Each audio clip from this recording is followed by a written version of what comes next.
Bowling டாஸ்க்கை விளையாண்டாங்க sir. Rayon, Muthukumaran, அதுக்கப்புறம் சௌந்தர்யா எல்லாம் செம்மையாக விளையாண்டு 3 பாயிண்ட்ஸ். மஞ்சரியும் கூட இவங்கெல்லாம் செம்மையாக விளையாண்டு 3 பாயிண்ட்ஸ் வாங்கினாங்க. தீபக்கும் சூப்பராக அடித்தார்.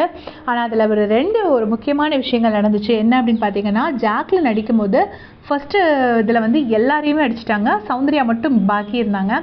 ஸோ கொஞ்சம் நம்ம யாராக இருந்தாலும் டென்ஷன் ஆகிடுவோம்ல. செகண்ட் டைம் அடிக்கும்போது பாவம் டென்ஷன் ஆகிட்டாங்க. சௌந்தர்யாவோடது ஹிட் ஆகிடுச்சு. ஜாக்லினோட மொத்த பாயிண்ட்ஸும் சௌந்தர்யாவுக்கு போயிடுச்சு. மொத்தமாக சௌந்தர்யாவுக்கு போயிடுச்சு. பட் சௌந்தர்யா அந்த இடத்துல அப்ரிஷியேட் பண்ணோம். அவங்க அதை பார்த்து ரொம்ப ஹாப்பிலாம் அவளை ஐயோ போயிடுச்சு, சே நம்ம அடுத்தவங்களோட பாயிண்ட்ஸ் வந்துருச்சு அப்படின்னு சொல்லி தான் யோசிச்சுட்டு இருந்தாங்க. வெளியில் வந்தும் இல்லை எனக்கு ஹாப்பி ஆகலை, நான் வின் பண்ணாதான் அது பாயிண்ட்ஸு அப்படின்னு சொல்லி ஃபீல் பண்ணிட்டு இருந்தாங்க.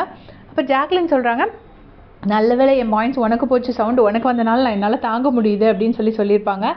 அதுக்கப்புறமா பார்த்தீங்கன்னா இந்த பக்கம் பவித்ரா வந்து அடிப்பாங்க. பவித்ரா வந்து அடிக்கும்போது கரெக்டாக முத்துக்குமரனோடதும் மஞ்சரியோடதும் விழாமல் இருக்கும், மற்ற எல்லாம் விழுந்துடும்.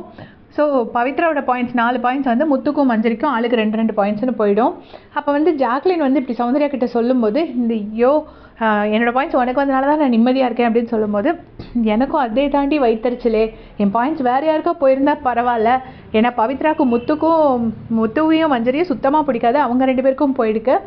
அதுலேயும் எஸ்பெஷலி முத்துவை சுத்தமாக பிடிக்காது. அதை வந்து கேமராமேன் அப்படியே ஃபோக்கஸ் பண்ணுறாரு. பவித்ராவோட டாலையும் காமிச்சு முத்துக்குமரன் மஞ்சரியும் நல்லா க்ளோஸ்அப் வச்சு காட்டுறாரு. ஸோ அவங்களும் 24/7 பார்த்துட்ருக்கனால அவங்களுக்கும் தெரியுது பவித்ராவுக்கு முத்து பிடிக்காது. முத்துக்கு அது காதில் கேட்டுடுச்சு, ஆனால் கேட்காத மாதிரி அப்படியே நிற்கிறாரு. அவருக்கும் ஒன்றும் பண்ண முடியாது.